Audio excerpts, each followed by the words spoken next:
My name is Stephanie Williams. I am a Next Gen pastor at the Bridge Church in Charles City, Iowa, so that is a few miles away from here, just a few miles away from here. I'm also one of four, there's four of us, district youth presidents in the Iowa-Minnesota district. Our district is tiny, but we got four, so we're spreading that work out. I originally hail from Canada. Who are my Canadian people here? Anybody? We're too polite to say anything. I also attended Kingswood University. Anyone from Kingswood? Oh my gosh, guys, be proud. Be proud. So I'm from Kingswood University. I have an amazing husband and four amazing kiddos, and I also have the pride of my joy, my two cats. I love cats. And if you saw me on the internet recently, no, you didn't. I'm also a lover of music, and I can barely sing, so sorry if you guys heard me today. I can barely sing, but given the opportunity, I will belt out a Maverick City song to my dashboard like no other. That is my jam. And also, one of my connection points with music is that is how I connect God every day, is through worship, personal worship with Him. I'll sing songs. If I'm happy, I sing a song. I have a song for that. If I'm sad, I have a song for that. If I'm depressed, I have a really good song for that. So good. That's kind of how I have that connection with God. And has anyone ever here watched TikTok before? This newfangled thing, TikTok. Yeah, some of us have. One of my favorite bands released a song a few years ago, and then it recently became viral on TikTok for a completely different reason. We won't go into that. I came back, so it was just kind of floating around the internet, and I was like, man, that lyric kind of speaks to me. Like those lyrics really speak to me. And then I kind of got into the song a little bit more and was like, man, that just like really gets at my heart, and that gets at a lot of what people are experiencing now with the deconstruction of our faith and all that stuff that's kind of going around the church right now. And it's the song Creature by Half Alive. Who is here has ever heard of Half Alive? Yes, someone. It is a phenomenal song. This is your homework for today. Go home and listen to it, or go back to your hotel and listen to it. It's so good. The lyrics kept grabbing at my mind and soul in a way that I hadn't experienced before. The idea behind the songs is that we are all creatures created by a holy God. We are fallen, cast out of Eden, trying to find our way back to Him. And in the meantime, we are distracted by the darkness that is caused by our sinful nature. The idea of being in the middle and understanding in this darkness, so we have this constant tension between us, where we're kind of at and where we are now. The sinful nature is present in all of us. We all have a sinful nature. But our motivation is to focus on the peace that only comes from God. Who here has ever experienced God's peace, especially in the last 2 years? It has been amazing. This song kind of resonates with a lot of what we've been feeling and experiencing in our churches and our personal relationships, and maybe even our relationship with Jesus. It's that constant to and fro.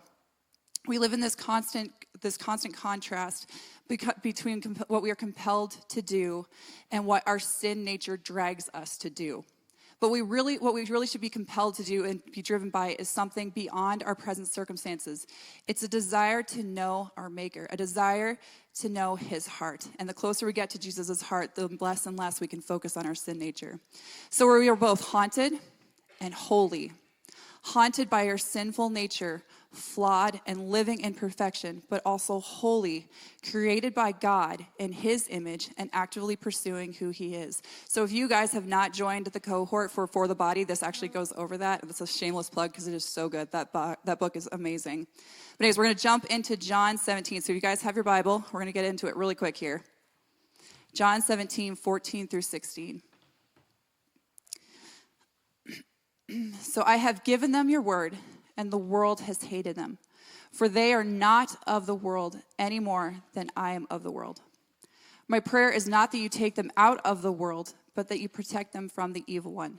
They are not of the world, even as I am not of it.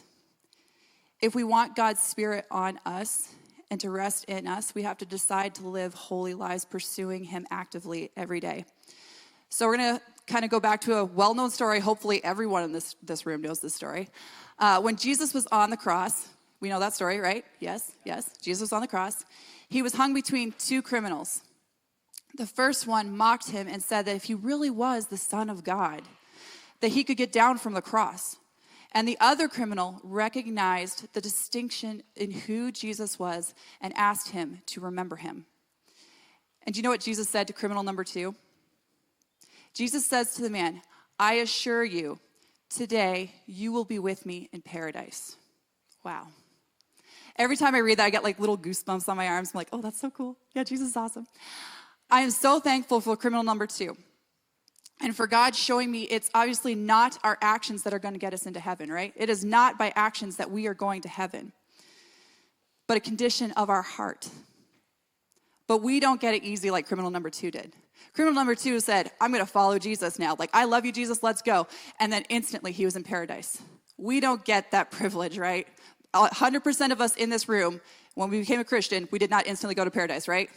Yes, absolutely. We are still here. We exist on this earth so we can bring into heaven into our situations.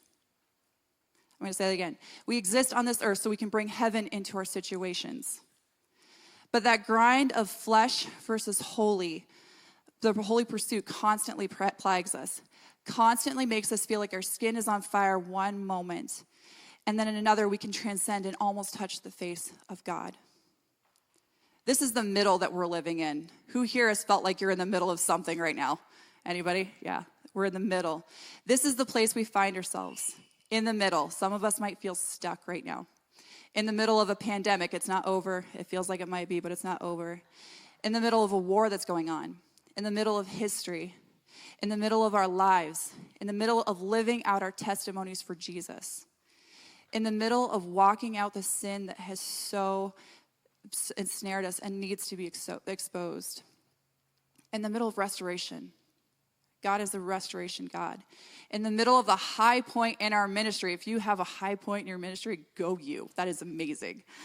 We are in the middle of burnout. If you are in the middle of burnout, Jesus sees you. He sees you. We are in the middle. This is about fighting for our faith in the middle. And yet, even though we're in the middle, God is not done with us yet. God's not finished. He's not done with you. And he's not done with me right this second, hopefully.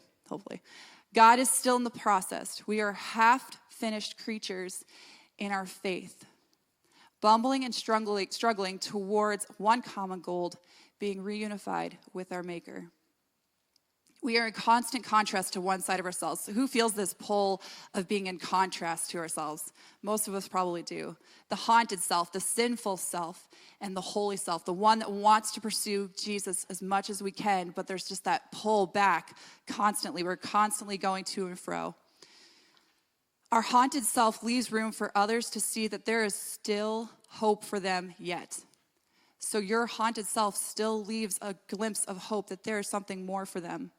The criminal on the cross knew he deserved death, but he also saw hope in Jesus. And Jesus wasn't finished with him yet, even though the rest of the world was. So back to the song that we were talking about earlier. Creature is a hope-filled, authentic look at the exploration of this contrasted life. It encourages us to discover for ourselves the mystery of life and assures us that we are loved and created for a purpose. Each and every single one of you in this room still has a purpose. It assures us that even when we don't fully understand God's plan, we can keep seeking and trust that the answers we are looking for are ones of promise of redemption. So much in the same way that we have these two conflicting positions, we are constantly stuck within ourselves asking the same question, especially in the last couple of years. I think most of us have asked this question. The question that lingers on our tongues is, if you are such a good God, then surely you can stop all this. Who here has asked that question? Just be honest and raise your hand. Who here walked into a grocery store 2 years ago and was like, there is no food on the shelf. There's obviously no toilet paper. That was a thing. But walked into that or saw people lying on hospital beds who were at bedsides and watched people dying and suffering, who yourselves suffered from the pandemic, and said, God, you're so good. You can stop this. I know you can. I prayed for a friend. Her husband died of COVID, and I remember driving down my hill just screaming at God, like, God, you can stop this because you are powerful, and I know you are. So we are always it's directly contrasted with the statement, God, I believe and I know who you are, and even though my faith doubts you right now, I still have faith. And here's the uncomfortable truth. This is like, oh man, I just wish. We can't have faith without opportunities to exercise it. Our faith will be dead if we don't exercise our faith. And when our faith is tested is when it becomes alive and real. So with more experiences, even though they're hard and even though they're awful, comes stretching of our faith. The more proofing our faith is getting. So what do we do in the middle? What do we do when the struggle seems endless and we can't go be with Jesus in paradise right this instant? Because that would be amazing to be in paradise right now with Jesus. Just saying. But guess what?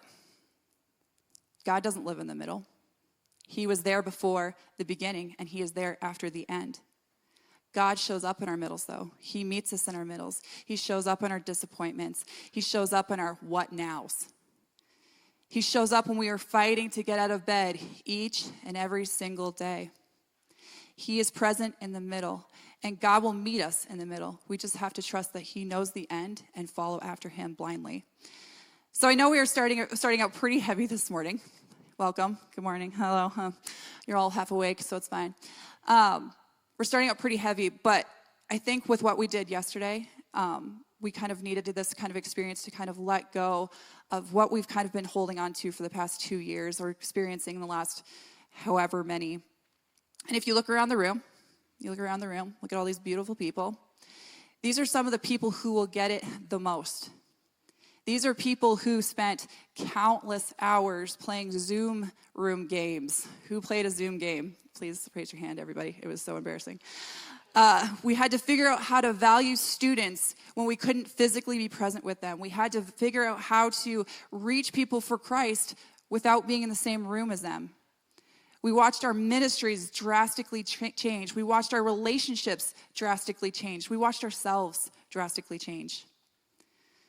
These are all co-conspirators of the faith with you guys, okay? So these first set of questions, I want you to spend some time sharing your soul. I have a friend named Lucy. Some of you have met her before.